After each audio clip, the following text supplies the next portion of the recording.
Hello, educators of Virginia, and welcome to another episode of Deeper Insights, where we explore all things education to support our kids ultimately at the end. Today is an awesome honor and a huge privilege to welcome our conference closer, Kyle Scheele. He will be keynoting the very last thing that we have in our conference. So sending us off as an inspirational speaker. I can't think of anyone better to send us off and send us on our way. Kyle is also an author. He has written 3 books, 2 of which are much more well known than the third. I don't know. It might be a little bit harder to get a hold of 99 Shades of Grey, but maybe there's somebody who has a copy who's willing to put that thing on Facebook Marketplace. I do have a copy of that in my office right now. I can see it from where I'm sitting. Oh, that's awesome. So without further ado, Kyle, welcome. Thank you so much for being here. How are you? I'm doing great, man. I am this end of the summer when we're recording this. I don't know when this will be released, but it's August 4th right now. And so I'm, as a person who works primarily in the youth market and does a lot of stuff in corporations and stuff as well. But there's this lull at the end of the summer where you're not doing events for a couple weeks, and then it's about to just get slammed. So next week I start traveling and I'm gone a ton in August. So this is kind of the calm before the storm. But also in other ways too. We're about to move into our new house that we've been building for the last year. And so, but yeah, I'm good, man. I'm grateful. I'm happy. I'm healthy. I'm excited to be here. That's awesome. I appreciate it. We both have 4 kids, so I can appreciate the downtime where you actually get to catch up on some of the things that you might miss out on because of the busy. Putting that dad hat back on. When do your kids go back to school? Is that like super soon, or do they have a couple weeks? The 18th is when 2 of my kids will go to school, and then 2 of my kids are homeschooled. They're younger. So, but my 2 oldest will go back the 18th. Okay, awesome. So they're probably trying to squeeze the last bit of summer out, and they've got dad at home with them as well. So I know that those are good times. That's what August is for me as well. My kids go back on the 22nd. So they're trying to squeeze some summer out. Matter of fact, my wife took our youngest to Busch Gardens today, which is a theme park. I don't know how familiar you are. Theme park in Williamsburg, which is actually where you're coming to be with us for the annual conference. So good times, gearing up. I think what's really good about this time of year, and really we could touch upon these as we're talking. One, our educators are gearing up for another year, and they're coming out of the toughest year in the history of education. So they're gearing up and getting prepared. So there's a whole lot of hope and optimism and promise that come with that. And so that's a really great time of year. But also, like, selfishly, there's some promotional material that I'd like to get out of this conversation. But you are just famously known for some crazy ideas. And I love your TikToks, by the way. Thank you. I absolutely love them. My 2 favorite are probably the umbilical cord beef jerky and the that's a deep cut, and the apps that run the jukebox or the jukeboxes in your town. And so as soon as I saw that, that's how I can tell based on like those are, you did your homework, and I could tell you're a true fan because you can always tell, like, if you get on a phone call or a podcast interview and they go, "Oh, my favorite chapter of your book," and it was like the first chapter of the book. You're like, "Oh, this guy read this so that he could do this interview," which is totally fine. But you just named, those are like 2 deep cut TikTok videos. So, man, I appreciate you following along. Oh no, I love it, man. And that, so as soon as I saw the meatloaf, I'm going to spend $200 on meatloaf. As soon as I saw that, as soon as I got off, went on to Apple Music, and you know what I had to play. I had to play that song. And so, man, it's just great. So I love your content, man. Keep it going. But really crazy ideas. Let's live in that space, if you don't mind, for just a little bit. If we've got some educators who are coming off the hardest year ever, and they're preparing for the school year, and students almost every day we're losing students to either attendance issues, engagement issues, learning issues. But there's something that can be sparked, and I think your keynote is going to touch onto this. But living in the space of crazy ideas, how can teachers inspire kids with some crazy ideas to help them out?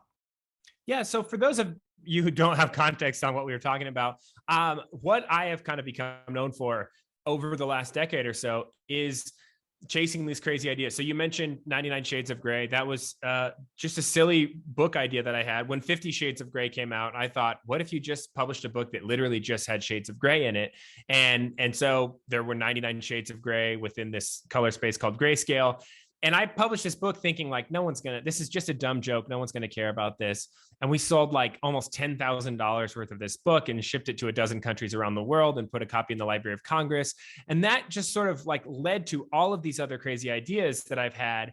And what I found is that when I put these things out into the world, like again and again and again, they've led to these like wildly outsized results. And so, like for instance, after the 99 Shades of Grey, I had this idea to put on a fake marathon, and it was just sort of poking fun at a friend of mine who was always evangelizing for marathons and trying to get me to run marathons. And I thought, well, what if we did all of the marathon stuff without any of the running? And what if we just, everyone got a race bib and everyone got a medal and everyone got a t-shirt, and then we just put those on and pretended like we were running and then took credit for running a marathon.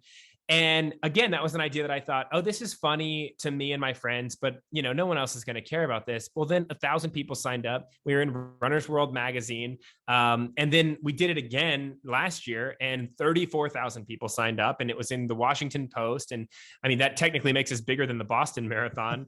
And so over and over again, like I've found that by chasing these crazy ideas, it leads to these things that you could just never really expect or anticipate or guess at.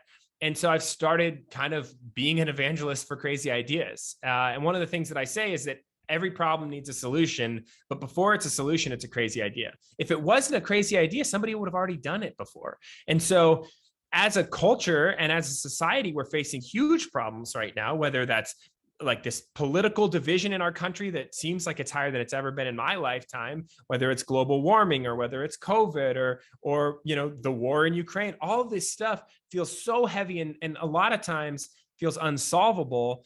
But I'm trying to push back against that and go, no, we just haven't tried enough crazy ideas yet. There's an idea out there that will fix some of these things. And so when it comes to education, I think education is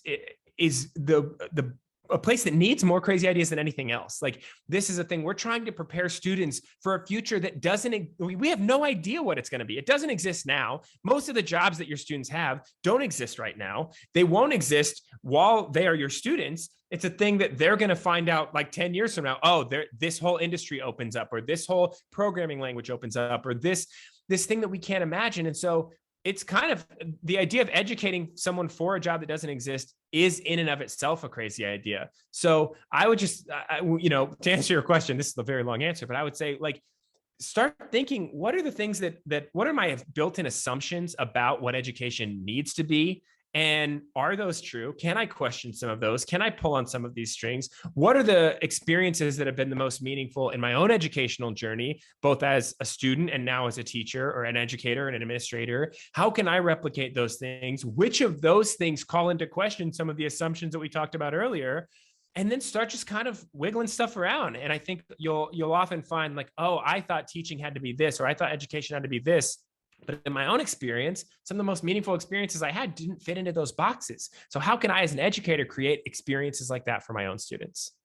Yeah, and those will be the experiences that the kids remember forever. I mean, for any of us, not too many of us remember, how to graph a parabola given a quadratic equation from math, but I can remember very specifically the teacher who inspired me to do more and to dream more. So I definitely appreciate that. And one of your crazy ideas was to have a Viking funeral for your 20s.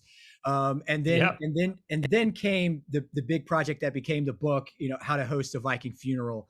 Can you talk to us about what that crazy idea morphed into with your understanding now about regrets? Because ultimately that's that's really what you burned was the Yeah. person I used to be. Yeah. So, I mean, this is a perfect example of like this book deal, which is with, I'm very proud to say that it's with the major publisher, HarperCollins, one of the 5 biggest publishers in the world. I have an editor that I love, like an amazing, like the whole story was so much better than I could have anticipated. All of that, if you trace it back and keep going back, where did this whole thing start? It started with a crazy idea for a birthday party. I was about to turn 30, and my mom and dad have some land out in the country, and they said, "Hey, do you want to have a bonfire out here?" And I was like, "No, I'm not going to have a birthday party. I'm going to have a funeral to mourn the death of my 20s." And it was just a joke. And then my mom said, "Well, that's kind of weird. You know, what is it going to be like? You're going to have a coffin and people put their gifts in the coffin?" And I said, "No, it's not going to be a regular funeral. It'll be a Viking funeral." And it was just kind of me riffing, and I have my love language is messing with people, and so me messing with my mom and kind of joking around and giving her a hard time. But out of that came this Viking funeral. And as soon as I said, "No, it's going to be a Viking funeral," I knew, like, I'm going to build a Viking ship. I'm going to build some letters and numbers that say my 20s. I'm going to have some friends over and set it on fire. And then the way that these projects go for me is that it just got bigger and bigger and bigger. And so, what a normal person would have done is build something like the size of a mailbox, but I built something the size of a minivan, and it was 16 feet long and 8 feet tall. And I set it on fire with a bunch of my friends, and I thought, hey, that was fun. That's kind of the end of it. And, now I'll move on to something else. But a video about that project went around the internet, and I started getting emails from people because in that video I had talked about, hey, you got to let go of the past to make room for things in the future. And that one line just seemed to really resonate with people. And so all these strangers I had never met started emailing me and saying, "Hey, man, your weird birthday party, your crazy idea for a birthday party inspired me to think about like the things I want to let go of." And these emails, like, were all kind of the same, and they would all end with this person saying, "I just wish I could do it with a cool Viking funeral like you did." So, like, I get a couple of these emails. I was like, "Oh, that's interesting." And then I get a couple more, and I'm like, "Oh, they're all saying the same thing. That's weird." And then, like, a year later, I'm still getting these emails from people, and that had never happened before with any of my other projects. And so I thought, maybe there's something here. So I decided I would do one more Viking funeral. And I was like, this time it won't be for me. It won't be for my birthday. It'll be for anybody who has something they want to let go of. That can be a regret, a mistake, something from their past, something that they did, something that they didn't do. It could be a relationship, anything that they want to say, you know what, that's the person I used to be. This is the person I want to be now. And I asked people to write that down, mail it to me, and then I would build another Viking ship and set it on fire. And I was hoping that I would get 10,000 submissions. And in the end, I got 21,000 submissions from people all over the country and all around the world. And at the end of 2019, I finished building this giant Viking ship. This one was much, much bigger than the other one. It was 16 feet tall and 30 feet long. Filled it with all these regrets and set it on fire. Just like that. Set it on fire, and then wrote a book about it. So one thing that I think is a parallel to just your public facing side, and a parallel to what teachers do, is teachers have to creatively think of ways to engage their kids, whether it's to gain their interest or to keep them and hold them and sustain them in their engagement and their thinking. And so if you don't mind giving us a peek behind the curtain, as somebody who is just an author of some extremely creative and engaging content, whether that's through the writing that you do or through the TikTok videos, what is your process for creating content? For me,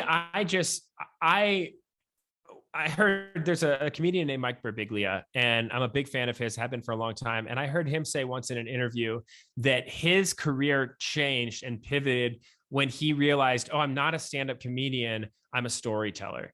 And when he said that, that resonated with me, because I was like, oh, I'm not a motivational speaker. That's like the industry. That's the title that, other people might call me, and that's fine. But what I think of myself as is a storyteller. And so I am a big believer in the fact that, like, humans, we aren't wired to remember facts and numbers and statistics and things like that. We can learn how to do it. And I have a good memory for things like that, but I have a fantastic memory for story, because I think that's what we all have, are built to remember. And so I kind of think about, what are the stories that resonate with me? What are the stories that my friends ask me to tell? What are the stories that I find myself remembering? I'm a big fan of Remember the Time. Anytime somebody goes, dude, remember the time that happened, like, that to me is a signal of, like, something about that is sticky. Something about that sticks in our brain. And so So I started this literally 12 or 13 years ago. I started a document that's just called Stories. And anytime I think of, I remember the time, or anytime someone else brings one up, I write it down in there. And then when I'm looking for, when I'm building content, whether that's a speech or video or whatever, I always go back to that document. And sometimes I'll have something, some truth that I'm trying to communicate, but I don't have it wrapped in a story yet. And then I go, which of these stories helps me to communicate that the best, or which of these stories illustrates this in the best way. And so, it's one thing for me to say, hey, you know what, you should, if you have a good idea, go after it. That's just sort of good advice, but it's generic and it's bland. But if I go, hey, here's this thing that I did for no good reason, I just did it because I wanted to, and that thing that I made is something that makes people laugh, or it makes them smile, or whatever, then that lesson is just wrapped up in that. And then I can kind of draw out at the end and go, hey, you know what? Just so you know, you don't need permission to do your crazy ideas. You should do them because you want to, and they make the world a little bit weirder. And then that sticks. And so for me, that's how I think about content. It's all through storytelling, and what are the kind of stories that people like to hear.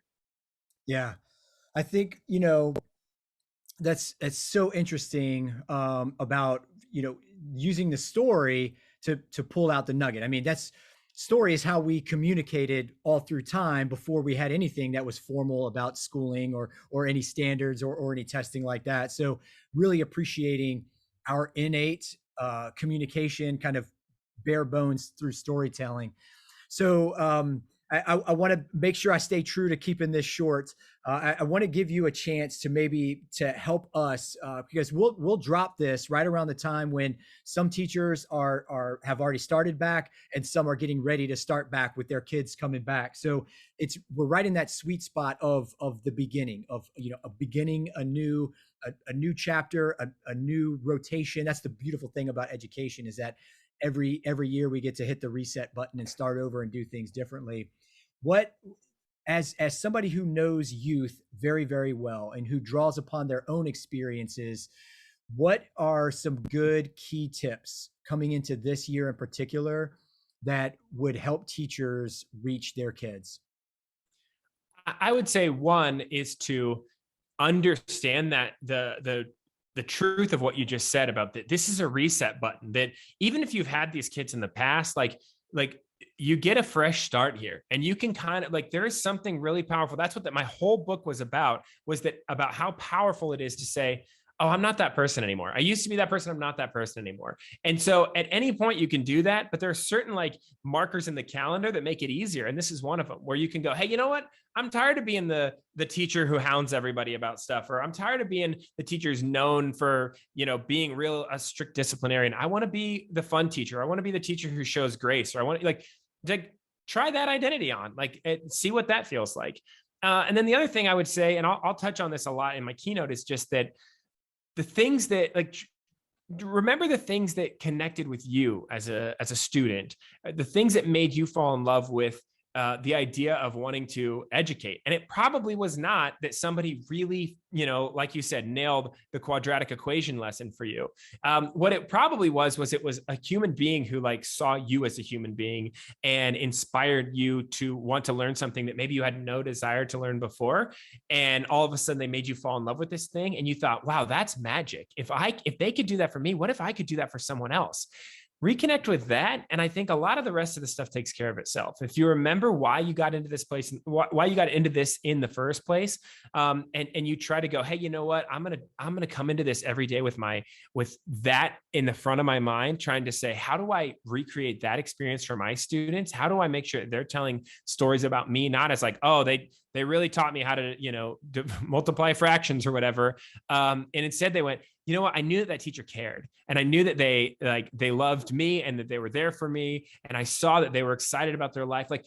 If you can come into it with that, the lesson plans, the rest of that stuff, it kind of falls into place, where it should be, as not the most important thing, but as, hey, these are all ways that we accomplish the main goal, which is touching hearts and shaping lives.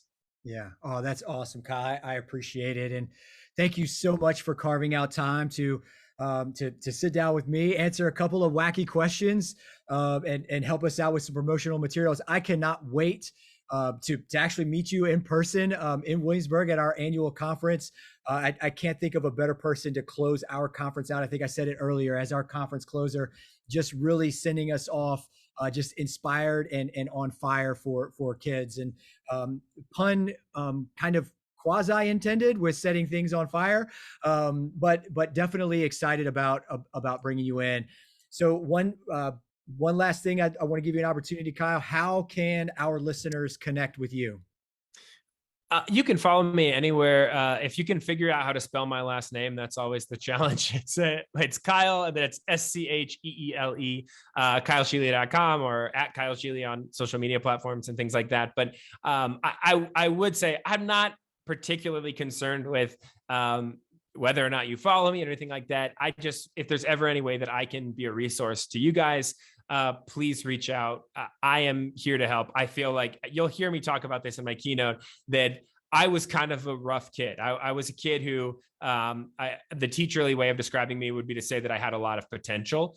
I wasn't rough in that, like I was getting into fights or like anything like that. I was the kid who needed a lot of attention and was a kind of a distraction, and probably had undiagnosed ADHD. And what kind of set the course of my life was having a number of teachers who came along and really did help focus and shape that potential. And so I feel like for the rest of my life, I'll be kind of paying that back and paying that forward. And so I want to come in and just support you guys and encourage you guys and just say, hey, please keep doing what you're doing, because more than ever, we need people who care about our kids and who want to, who believe in a brighter future and who are helping to make that happen. So if you want to follow me, that's great. What I want to do is try to help just encourage you to keep doing what you're doing.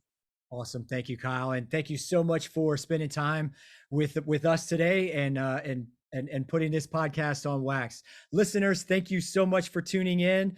Make sure you register for our annual conference. You do not want to miss Kyle. Thank you.